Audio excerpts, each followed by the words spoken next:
Good evening and welcome to Fired Up once again. I'm your host for the show, Bob Irwin, coming to you from the gun store here in Las Vegas. We're on YouTube tonight, and this show will run about an hour. We are involved with gun issues, that is firearms, self-defense issues, gun laws, things relating to firearms use and carry. We always try to have an attorney on board, and tonight our attorney on board is Las Vegas attorney Bill Gamage. William Gamage, welcome to the show, Bill. Thank you for having me, Bob.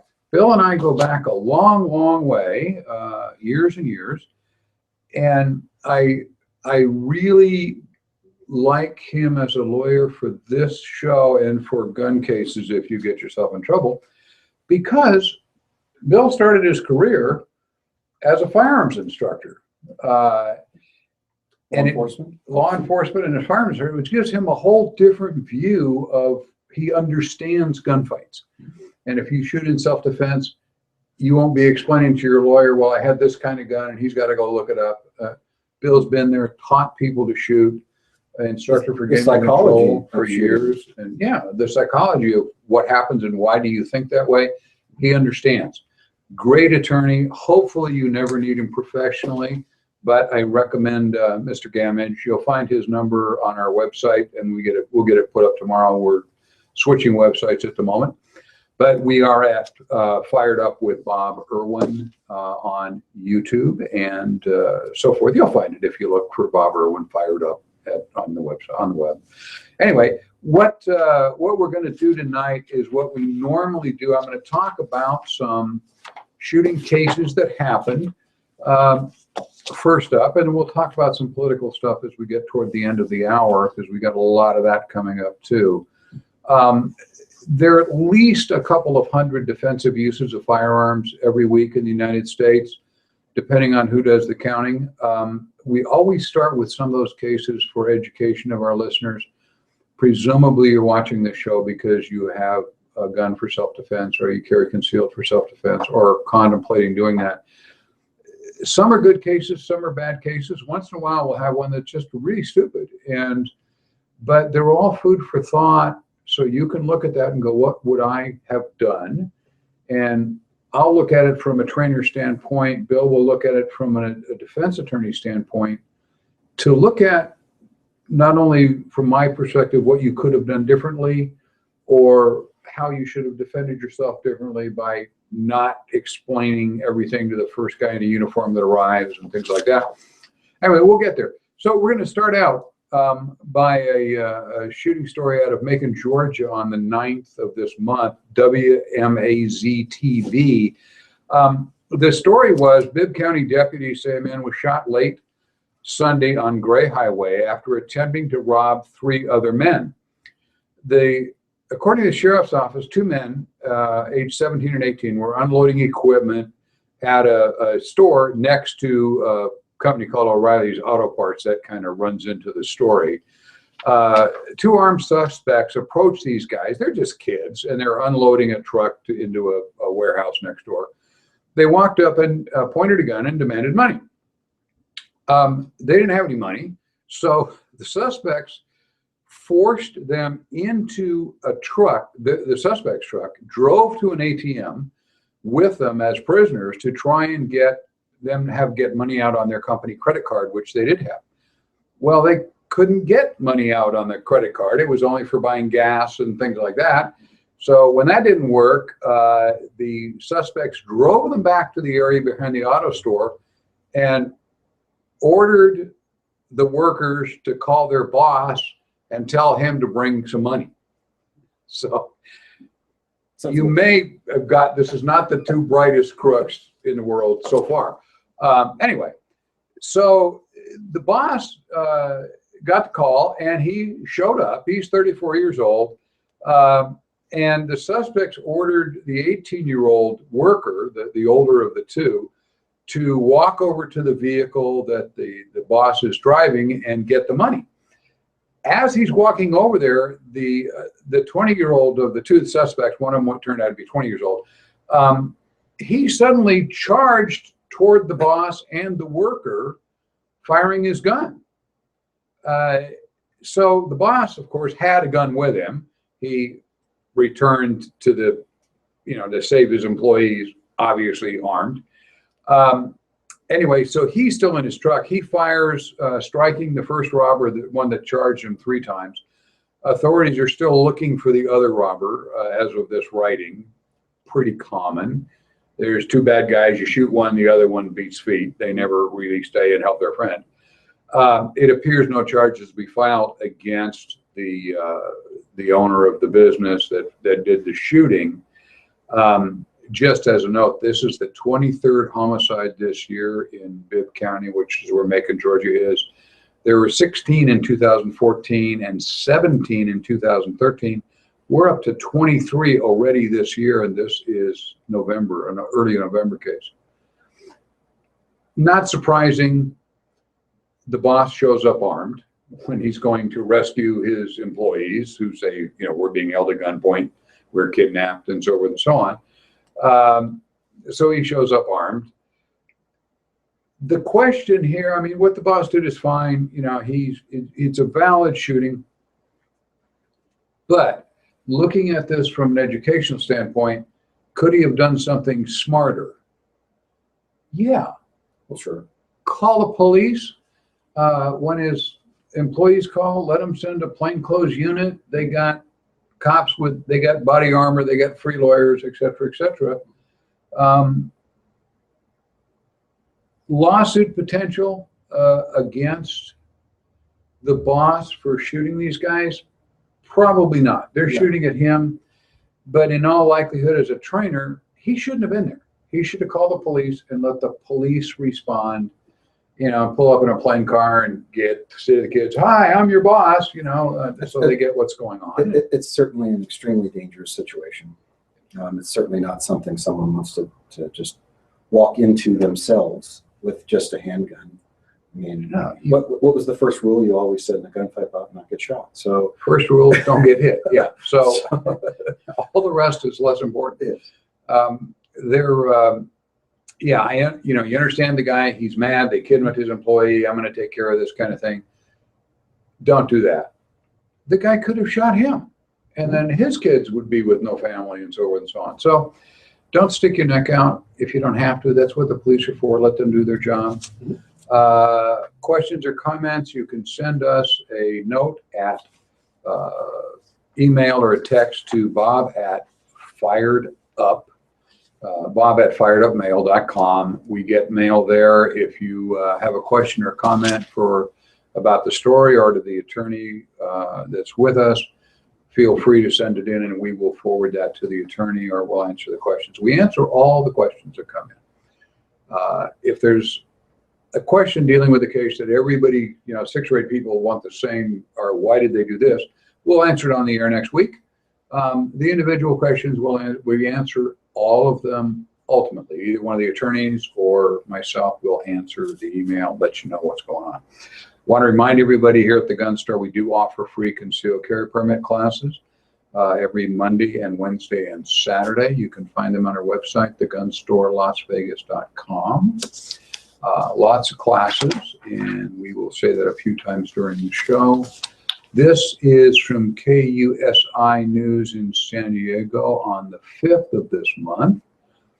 A hammer-wielding man was transported to a local hospital after he was shot in Scripps Ranch, which is a suburb of San Diego, on Thursday night. According to the San Diego Police Department, the officers were called just after 7 p.m. to a home on the 10,000 block of Moselle, if you happen to know where that is.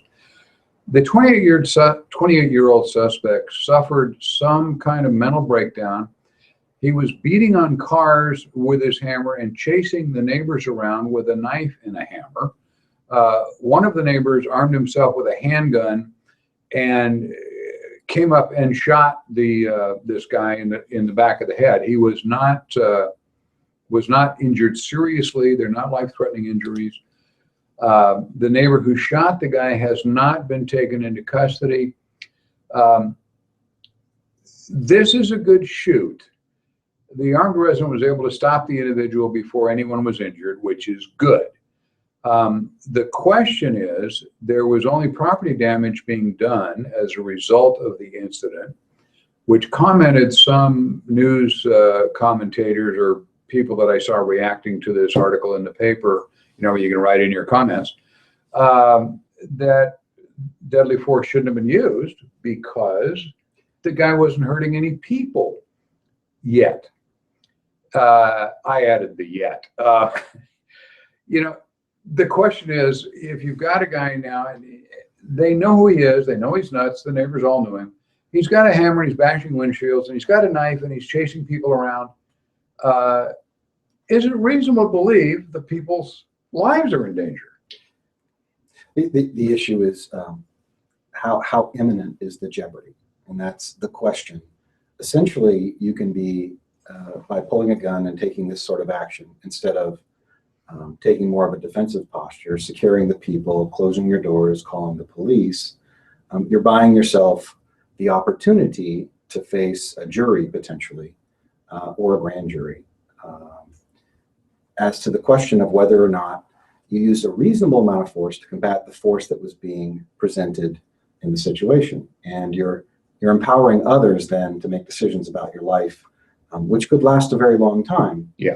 And so you should probably think before walking up and trying to head shoot somebody with a hammer. Do you wait until someone is actually stabbed before you fire? Absolutely not. Again, the threat of force must be imminent. It means that a reasonable person would believe, meaning members of a jury would believe, that you needed to act to stop substantial bodily harm. If somebody had a drumstick, okay, that may, of course, I don't think a reasonable person would think it would be appropriate to shoot that person. Precisely. And the problem we're always going to wrestle with is we have a news story that tells us that. What it doesn't tell us is how far apart the people were when he fired. Was he slashing people at people with a knife, or just holding it? How big was the knife? How big is the guy? Etc. All of those things matter in all the minutiae that makes this a good or a bad shooting. It's a totality of the circumstances test. That's a good, I'm going to write that down. Totality of circumstances. You look at all the stuff. When, this isn't information Bill doesn't know, but when I do expert witness on cases like this, where we'll presume in this case there'll be a lawsuit over this because the guy's injured and he hadn't actually hurt any human beings. So somebody's going to sue somebody, guaranteed. And when we go to look at this in real life, the lawyers for the prosecution or the defense or the experts, we're all looking at all this stuff. Was the guy big, strong? Was he old? Was he close? Was he hesitant? Was he actually charging people? This case we're showing you, I'm doing a paragraph here, condensation of the case. And the real case, the part that I would get as an expert to look at all this stuff, would be about that thick. And the part Bill has would fit in 4 banker boxes to look at all the details and the training and the background. They're complicated. We're giving you simple answers. The simple answer here is it's reasonable, very likely that the guy was okay in the shooting. There probably will be litigation. I want to mention also, you can send in questions or comments to bob@firedupmail.com. Please like us on Facebook. There's a note there about that. We put out newsletters and whatnot through Facebook, and you'll get a lot of information. The gun store here offers gun safety classes for children, the Eddie Eagle program, which we're going to touch on a little bit later. It's for kids 5 to 11. If you've got little kids at home and you're worried about them handling a gun or picking it up, we're getting these stories all the time of homeowners who make the fatal error of leaving a gun out, not locked up, leaving it loaded, leaving their kid in the house, not realizing he's there, or thinking that a 5-year-old won't go play with the gun. Yes, he will. So Eddie Eagle is a program. It's a little 35-minute class that the kids learn a little thing about stop, don't touch, leave the area if you see a gun. It helps.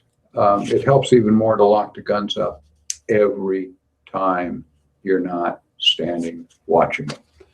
Eddie Eagle's available. Call the gun store or go to our website and you can find the class. This one I've been waiting for. This is the attorney case of the night. This is from the Atlanta Journal-Constitution and from Dean Weingarten at guns.com, which is a website we find some of these cases on. A woman who lives on Holly Drive in Northwest Atlanta shot a robber in self-defense as he approached her around 4:45 a.m. Saturday morning. Responding officers, she shot the guy, she called 911. Responding officers found the dead guy in the front yard of the home.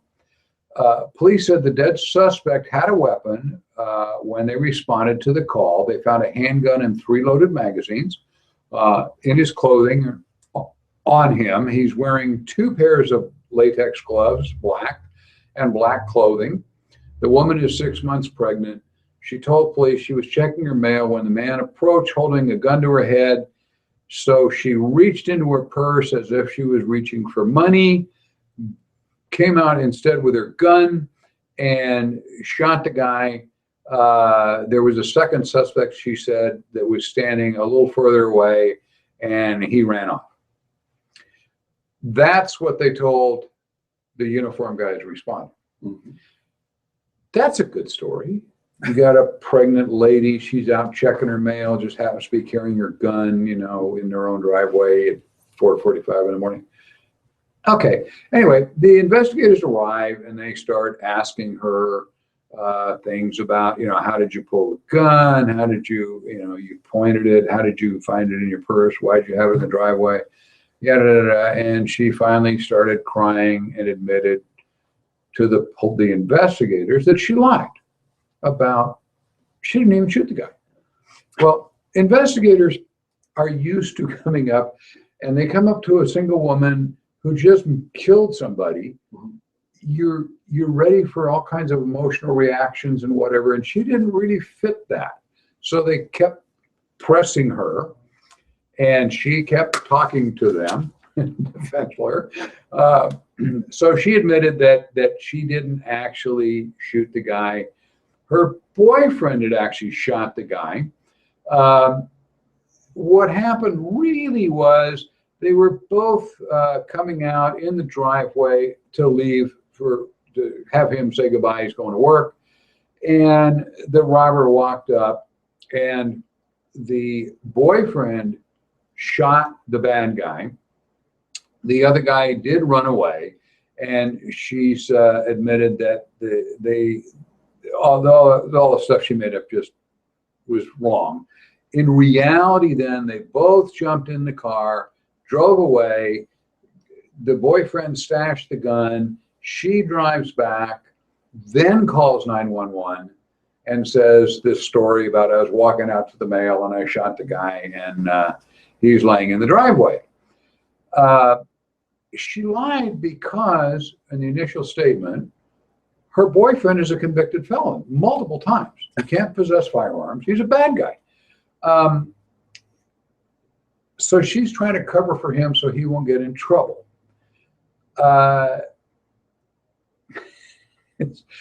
Before we get into all the ramifications, she's committing all kinds of crimes here. Rule 1, if you shoot someone in self-defense, wait for your attorney to show up before you go beyond, I'm Fred and I live in the house. Here's my ID. Want to talk to a lawyer. When you violate Rule 1, which you will, tell the truth instead of making up a story because it won't hold up. These guys that come to question you, not the uniformed cops who first get there, the homicide investigators, they do this for a living. You cannot lie to them with a straight face. Anyway, probably a good shooting. Sure. Despite the fact that she lied. That's a separate issue here. Yeah, obstruction of justice is a charge. Generally, in a situation like this, it's a misdemeanor. They're not going to charge it. They're going to chastise her and say, hey, don't do that again. You wasted a lot of our time and efforts. But the issue with the felon using a firearm, there is an absolute defense for what's called necessity. Right. That's like it applies across many different spectrums. If you're stuck out in the middle of the wilderness and you break open a door to get food or shelter, you're not burglarizing someone's house. You're not guilty of a crime. So, I mean, that absolutely is the case. Now, don't even get me started on the problems that may exist if they both live in the house together. Because, yes, he's probably an ex-felon in possession, and he's going to be looking at either state or federal big problems. Yeah, he's got some problems being a felon in possession of a firearm. That's a separate issue. I would have to agree with Bill. I've seen a couple of cases, actually worked on one, where an individual who was a prohibited person, not a multiple felon, but he was prohibited with firearms, grabbed a gun and shot a driver of a truck who was driving around inside an office building, running over people. And he was a security officer there, but he's not allowed to have a gun. And he breaks into a locker, grabs a gun that belonged to somebody else, and shot the guy and saved numerous lives. And he was not prosecuted. Of course he wasn't prosecuted. It was entirely reasonable for him to do what he did. It was necessary. Up till her lying about it and him leaving the scene, they could have done the same thing. Yes. Yes. People do dumb things, though, under very, very difficult circumstances. And most of the time, the police understand. And most of the time, they kind of expect a little bit of dumb stuff to go with every scene. And the prosecutors understand. Yes. They would look at this and go, okay. They make a resource. You shouldn't have come up with a gun, and, we're going to slap your hand, but you saved the woman's life. Absolutely. And she's pregnant and all this. And you're it's a positive guy. thing. Why would they want to prosecute somebody? Because remember, you have to have a criminal intent. In every crime, you have to have criminal intent. And certainly that's how I would attack it. If I represented this gentleman who pulled the gun and saved this woman's life, I would attack the element of mens rea, or criminal intent, because he didn't have it. Now, in the incident, having the gun, but probably, as Bill says, they're not, neither one of us are experts on the law in Georgia, how they view these cases. If this was a Las Vegas case, I'm quite confident the judge would shake his finger at him and the grand jury might shake his finger, but he's okay.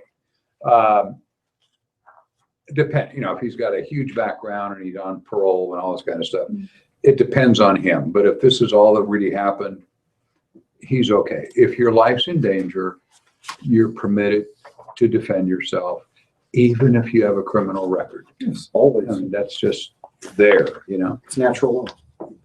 Yeah, natural law. It's right under that natural law in NRS number. What is that? Comes before the Constitution. It does. I mean, you have a right to defend your life, and you have a right to defend your pregnant girlfriend's life. I mean, that's there. Anyway, mail you can send to bob@firedupmail.com. Please like us on Facebook. If you're planning a corporate event, you've got a thing coming up here at the gun store. We set up packages for machine gun shooting and all sorts of things. You can get a hold of VIP@thegunstorelasvegas.com. That's the email address. And Melissa will set you up with all kinds of things. Do you have a Thompson submachine gun? We have a couple of those. It's Saving Private Ryan. I noticed it on TV today. I've always wanted to shoot. Great movie. Well, if you come a little bit earlier, I could have got you for $50. Okay. But I will. I charge $50 for being on a YouTube show, just so you know. Funny how that worked out. This play between Bill and I has been going on for about 20 years. So just, WTSP TV10 in Tampa, Florida. A resident says 2 burglars broke into his home on Avenue M in Winter Haven through a bedroom window right after he left for work. They shattered the window, entered and ransacked the house. The resident's 47-year-old wife was on the back patio, heard their dogs barking, and went into the house to get her gun. Not a good move. However, she did. She couldn't get her gun because the bad guys had already found the husband's gun and proceeded to smack her upside the head with it and knock her to the ground. At that point, they ran off with her purse and the keys to her car and so forth. Apparently, they stole her car. Right now, the search is on for the burglars, and it's a terrifying end to a really kind of bizarre crime. a half hour earlier in the same neighborhood in Winter Haven, police got 2 separate calls from drivers of 2 guys running into the road and trying to flag down cars. They answered the same description as these 2 guys who attacked a woman.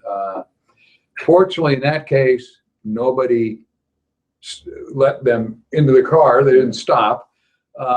And they had called 911, so the police were already looking for these 2 guys. I think the same description.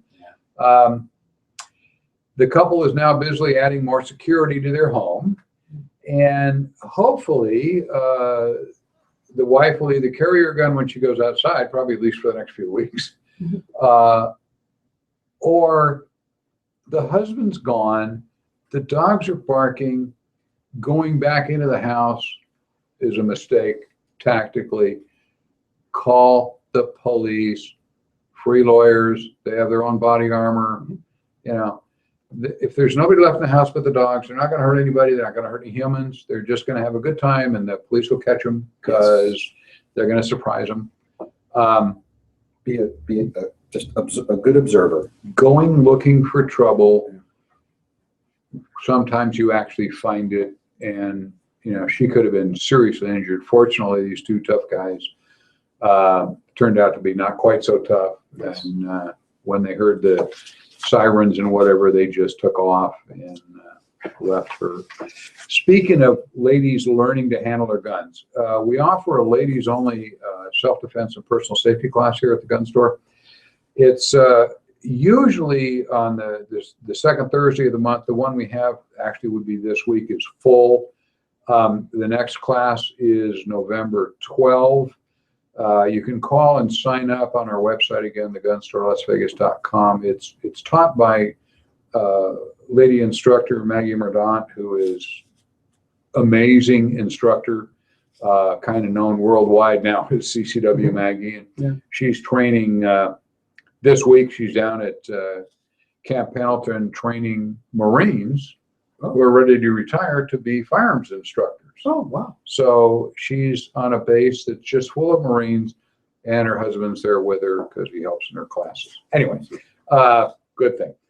Anyway, Maggie will be here on November 12 to do that. I'm sorry, I'm looking at the wrong thing. This is not November 12. It's December 10. I forgot to change it on the outline. This one, November 12, is full. Can't do it, but it's December 10. So call up or the gun store or go on the website and you'll find the class. You can sign up for it on December 10. And it's about a 4-hour class, female instructor, all sorts of special tips for ladies that we don't let men in the class because women will not sometimes say what they want to say and ask the questions they want to ask if their boyfriend's sitting there. So ladies only. Not even me. I'm not even on. WSOC TV9 in Charlotte, North Carolina. This is a great story. This is a great story for Veterans Day. North Carolina reports this week, Charlotte, North Carolina, a 21-year-old mother was feeding her 4-month-old baby when assailants forced their way into her home. She secured the baby in his crib and met the intruders as she's coming out of the bedroom. The men opened fire on her and she fired back. When she heard the break-in, she puts the baby back in the crib, 4 months old, grabs her gun, starts out, runs into them right in front of the bedroom door. They fire, she fires. The husband later was interviewed. He said, I think it was a shock to the intruders as much as it was for her. He told Channel 9 his wife is a combat medic with the National Guard. He believes her training allowed her to stay mentally focused and react during this fight for her life.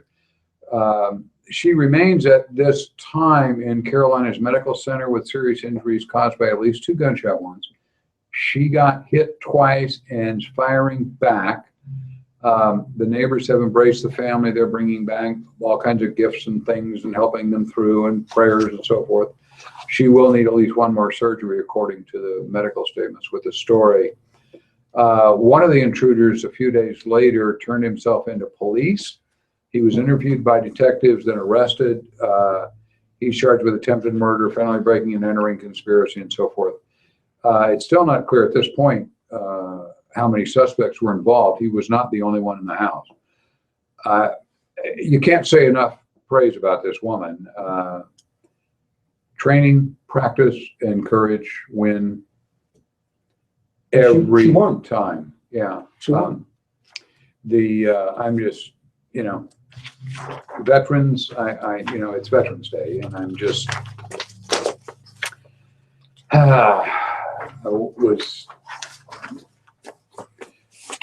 while we're talking about here, I want to take a minute to thank our military veterans for keeping America safe.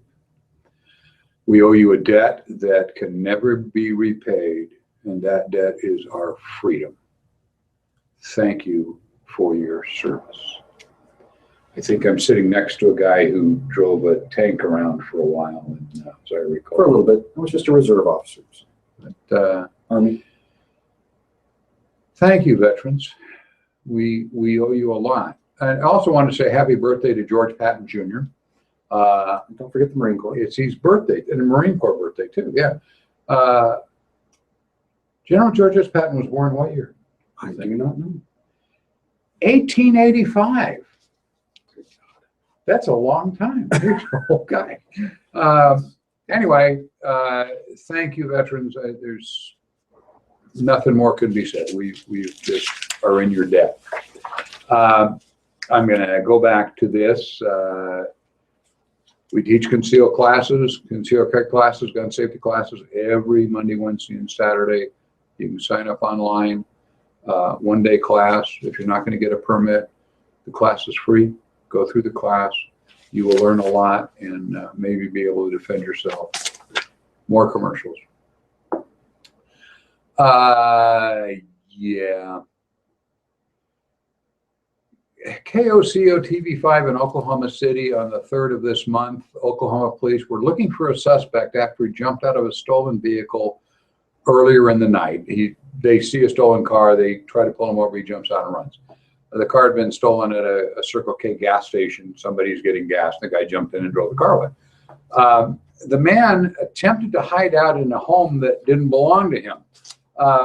The resident of the home said his dog started getting noisy, so he went to the back bedroom to see what the problem was, and he finds a guy on his hands and knees hiding in his bedroom.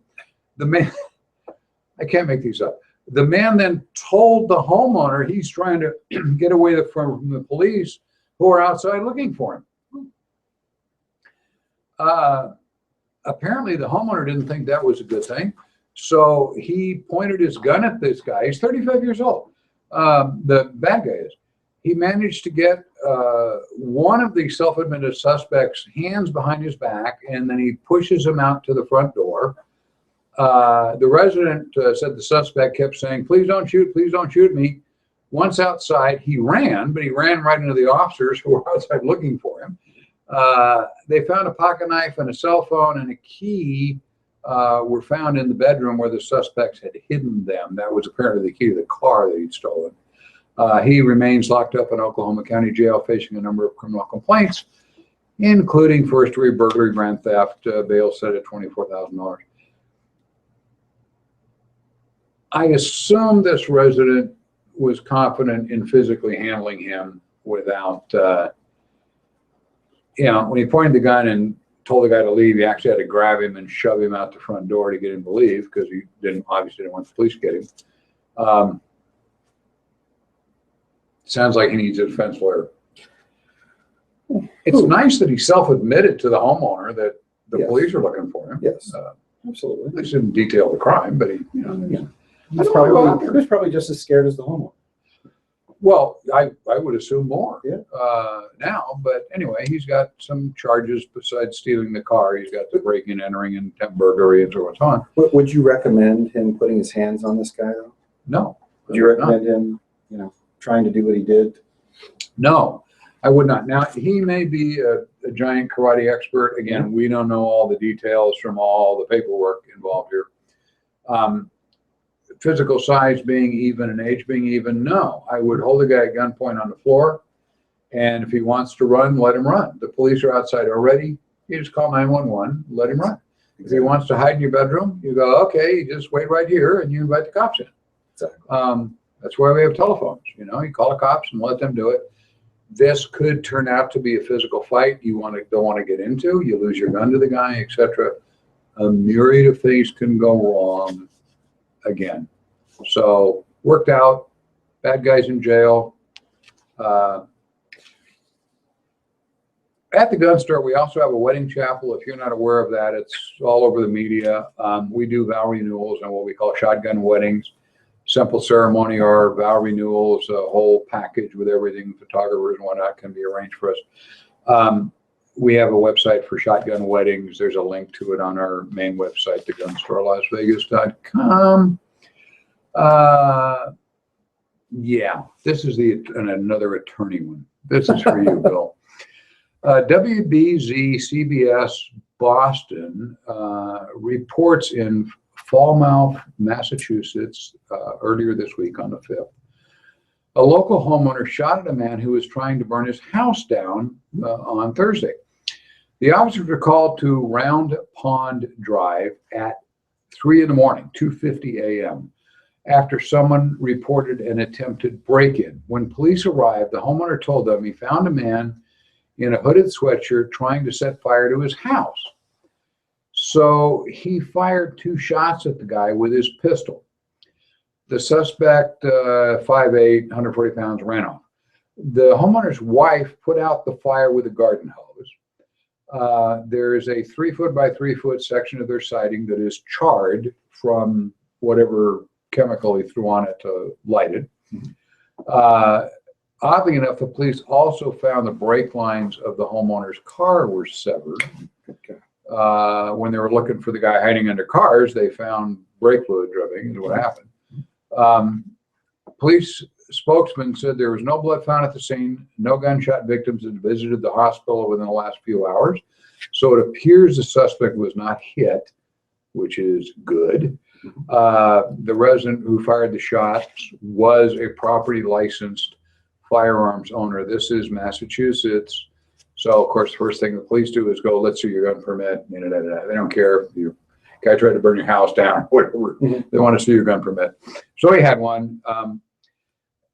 The brake lines being cut indicates there's way more to this story than we're dealing with here. For the purposes of this show, we have a guy tossing a flammable liquid on the side of a house, lighting it, and the homeowner then fires at him. My look at this is, fortunately, he didn't kill the guy, because that's a really dicey thing to. If the fire was so small, the wife put it out with a garden hose. Yeah, it doesn't say what the house is made out of, but maybe it was stucco. Yeah, or aluminum siding or something. I mean, she put it out with a garden hose. There's obviously some kind of play between these two people. There almost have to be. You got some nutcase going to cut your brake lines and try and light your house on fire? Well, that's for purposes of legal issue spotting, that's a throwaway. Okay, and it doesn't come in for purposes of the deadly force decision. State of mind of the individual pulling the trigger is what goes, and you can't hindsight 2020 it. It has to be what you knew under the circumstances and whether or not a reasonable person would believe. So it's subjective, objective, meaning what you actually have in your brain, also what a reasonable person would think as well. It's kind of like a 3 o'clock in the morning, chucking liquid, lighting it. But somebody burning your house down, isn't necessarily justification for deadly force. It depends on what or who's in the house. Is there imminent jeopardy of death or substantially bodily harm to another person? This may be a very close call. I mean, a man's home is his castle. Burning a man's home down may provide justification for a deadly fire. I don't think. I think if you're you going to have had very your good brothers, would you rather be the defense lawyer or the prosecutor on this? I would rather be the prosecutor. I would think so too. It seems pretty dicey that looking at the harm done, nobody was hurt. Yeah. I'm looking at this. I'm looking Homeowners insurance from my perspective, going, "Wow, is he lucky he didn't kill the guy?" Yeah. Yeah, 'Cause absolutely. then you're going to be there with the police come and the fire's out and there's a charge spot 3x3, and you say, yeah, well, I killed him. But 3 o'clock in the morning, But a that's man with that's flammable 3 in the liquid, morning. a Molotov cocktail tries to burn your house down with your kids inside. That might be something Yeah. different. That's the bigger part of this. Totality of the circumstances. We don't know exactly what was going on. Obviously, I think you hit the nail on the head. There's a bunch going on behind the scenes. What if you recognized the guy too, and the guy had done a whole bunch of other things before that point that demonstrated to him that this guy's trying to kill him and his family? Yeah, I agree. And so then it wouldn't be the defense attorney. I only usually bring up the cases that are a little goofy. So, the easy ones are, the guy broke through my window, he had a knife in his hand, he's trying to stab me, and I shot him. And we didn't know each other. That's not a fun case to do. No. These are the fun cases. I might want to mention also for a moment, if you need some printing done, this is a free commercial.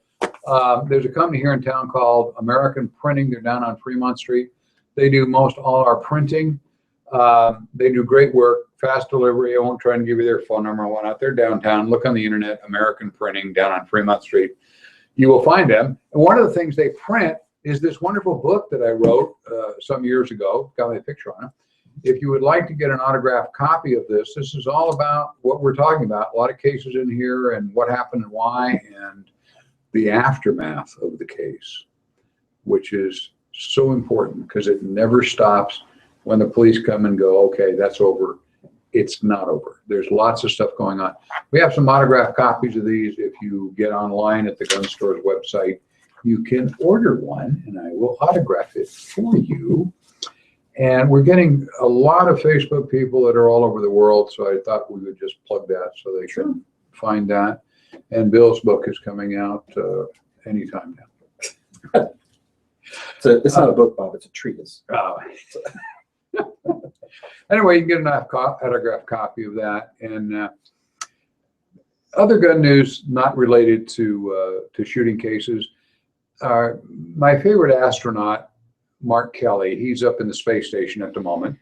Where the two brothers, one's in space getting shorter and the other one is on Earth getting older. Anyway, they're doing that experiment. He is the husband of Gabby Gifford, who is a Congress lady who never met a gun law she didn't like, in my opinion. Anyway, there's a little chink in Gabby Gifford's husband's armor.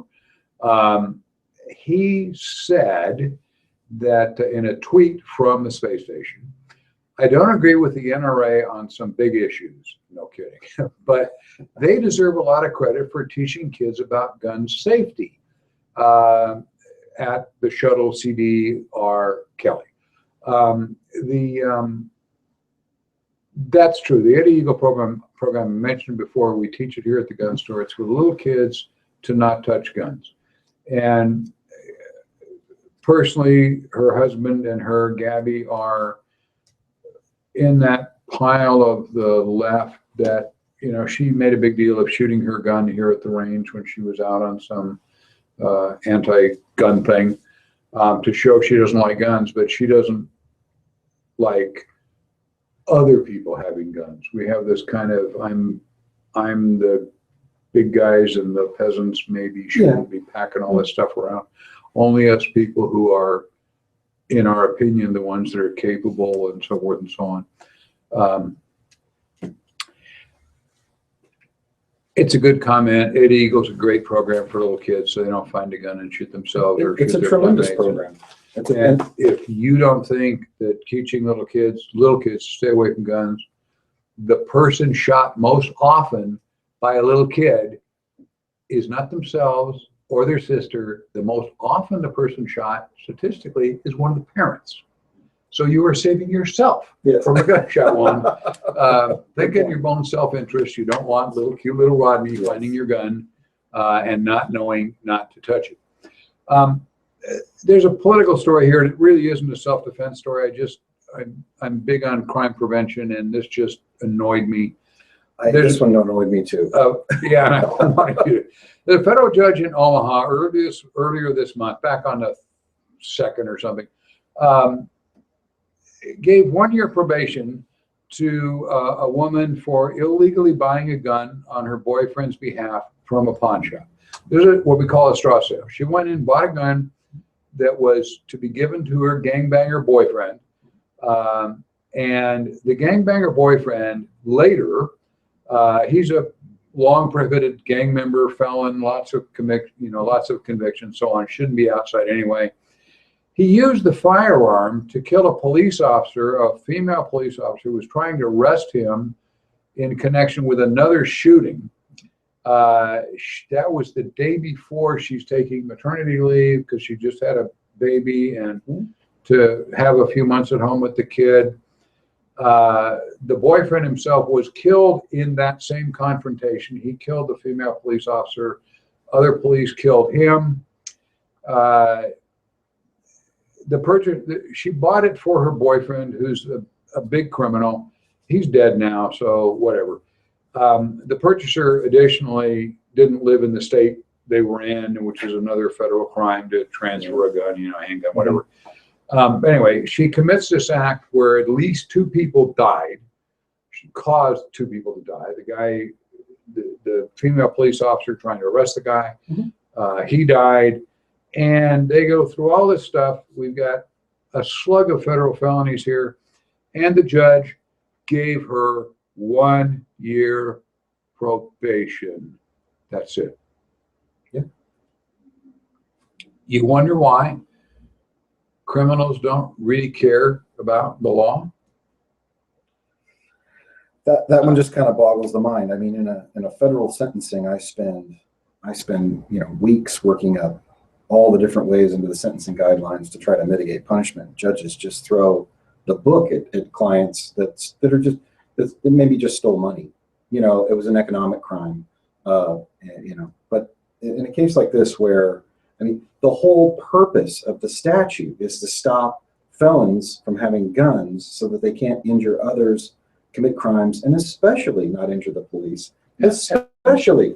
And it just so happens in this situation, when she bought this gun for a felon, it was used in the exact way the legislature didn't want it used. And why wouldn't you what's the upside to not throwing the book at this person? I have no clue. I can't imagine. And it violates the guidelines. It violates both sides. In court, we're just stunned that that's all that happened. No, they've sent clients of mine to prison for decades. They're in their 80s, for an economic crime. Yet this, and a crime that took a life of a law enforcement officer, probation. How do you do that? I don't know. And, the federal judges are appointed for life. Vote. On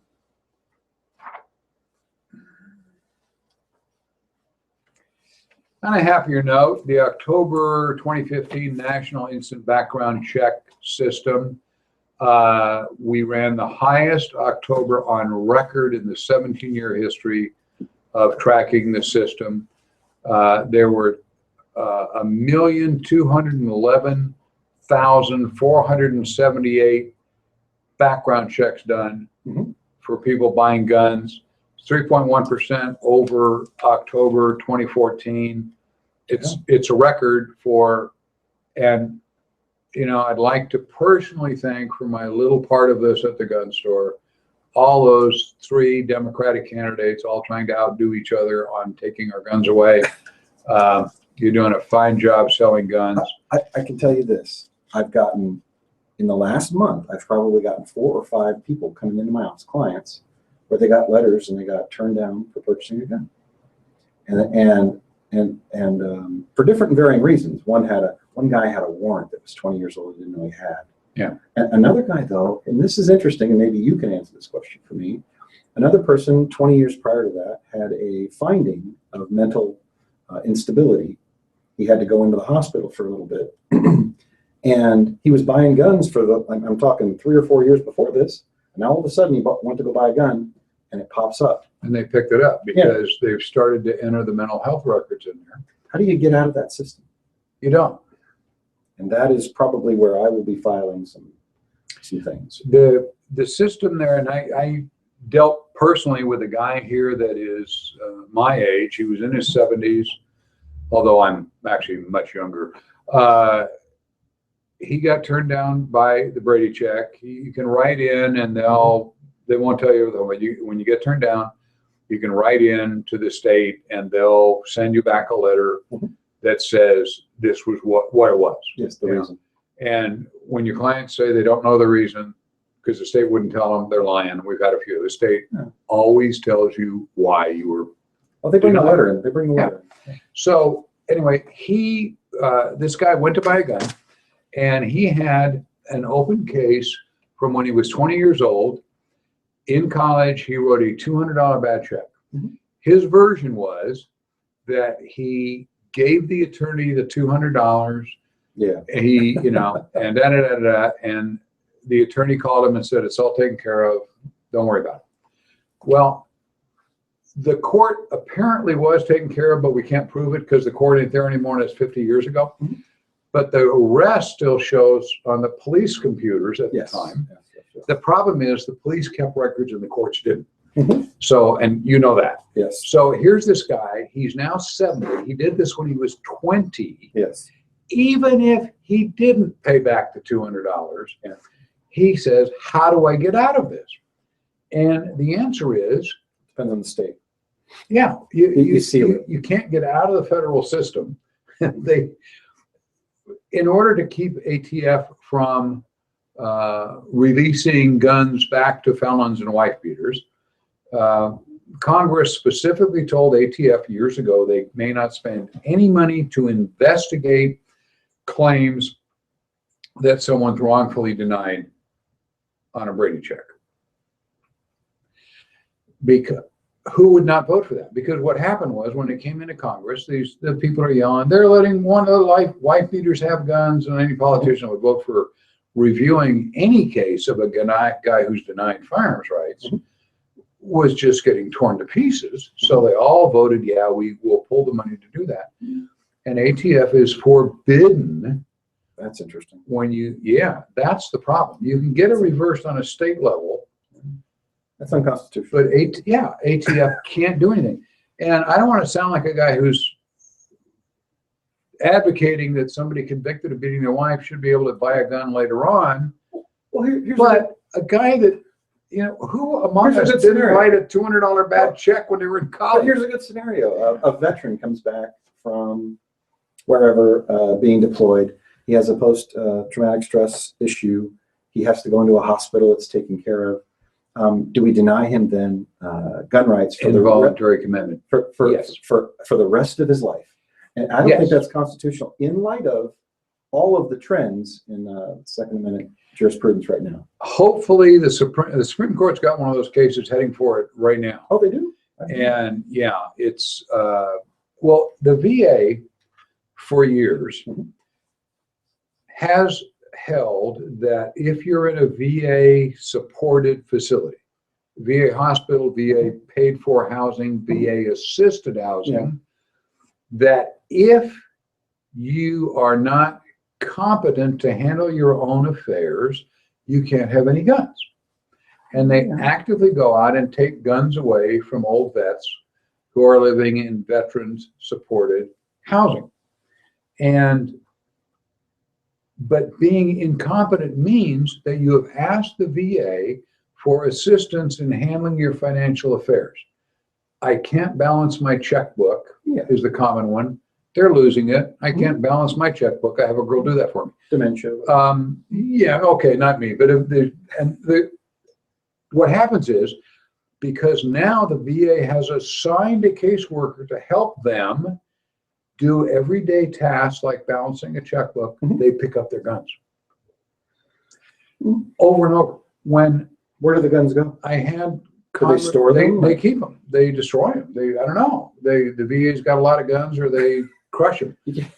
I had Crescent Hardy on the show last year, our congressman, and when we're talking about gun rights and this and that, and a guy called in my old station, and he sounded like he's 95 and a half. He said, "I'm a veteran and I'm living here, and I got a letter that I can't have my guns because I got somebody helping me, and this is a bad neighborhood, and I don't want to give my gun up. I'm not going to hurt anybody, blah, blah, blah. And the VA came over and they sent some guys and they took my gun. Mhm. And I said, well, I understand, and I understand why. Mhm. I'll explain it if you want, because he was having trouble talking. I mean, Yeah. he was a pretty old guy. And when I explained that to Crescenardi, he went, what?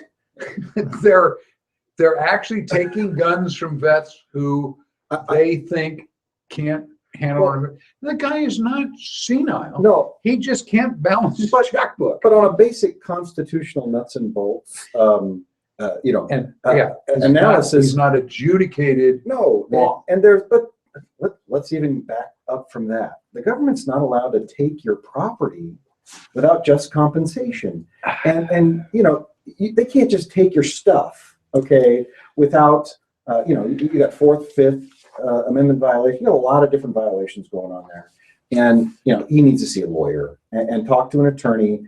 And we need to talk about That's VA policy. one of the cases that's going to the Supreme Court now, and that will spread into other things, because Social Security is talking about doing the same thing. And again, though, you have to backstop that with a burgeoning Second Amendment jurisprudence that is showing up, of all places, first in the United States Supreme Court. They're basically saying, no, it's not. It's one of the most individualized rights there are, and you cannot take that from the people. It's more specific than almost any other amendment. Yeah, it's the one. It's right that says specifically the right of the people, and we're going through this with all these three Democrats that are just driving me nuts. I don't want to get off on a tangent here because we're right on our hour, but the Hillary and O'Malley, actually the gun guy sort of is Sanders, even though he wants to pick up all assault weapons undefined and anything with a magazine and this and that.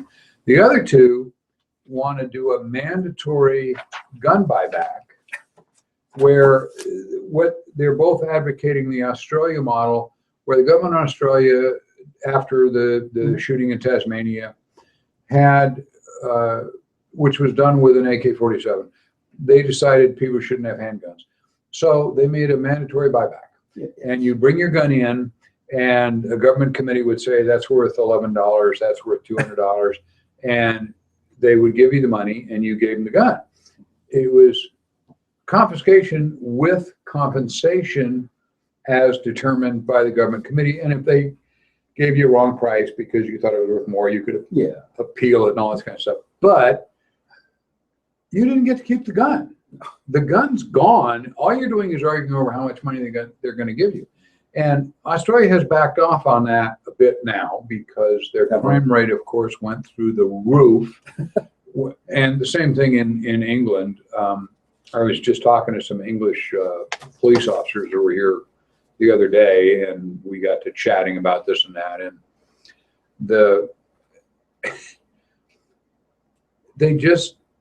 they take your guns, and because they compensate you, the Constitution says, no, they can't take your stuff without compensation. But I'm talking about the nuts and bolts issues related to what was going on in the VA scenario that you said. I mean, they're violating a guy's rights on a number of fronts. The other fronts are that you're right, there's a Second Amendment violation that has not been clearly defined yet. Okay, I would challenge the VA to come up with an actual regulation that had been adopted on that issue. And if they don't have one, then they can't, because the Supreme Court came and said, yes, you have gun rights, but reasonable regulations or reasonable restrictions are permitted by the government that are legitimate and necessary. And those are there. But their argument is, this is VA housing, and we're making it safe for everybody in the neighborhood. And that guns are dangerous.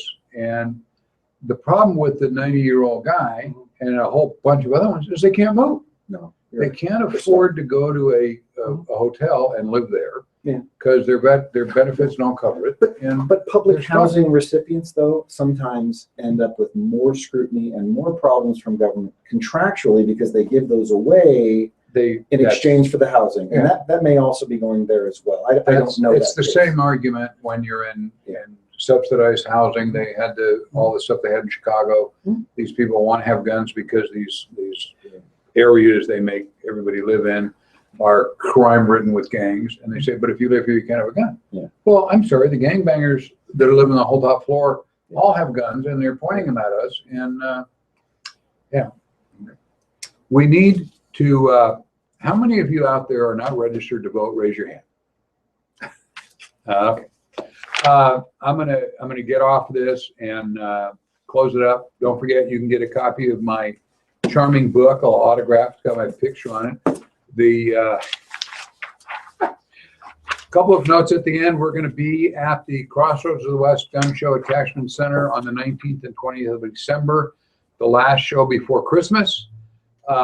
We'll be back here next week. We're going to be on Tuesday with our radio and internet show combined again, as we used to. We'll put up a new YouTube show, which is also the radio show.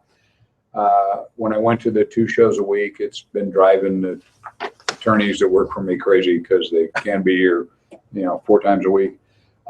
Anyway, we'll be here. Thank you for listening to us on YouTube and watching the show. Please friend us. Again, if you have questions or comments, I didn't turn that around.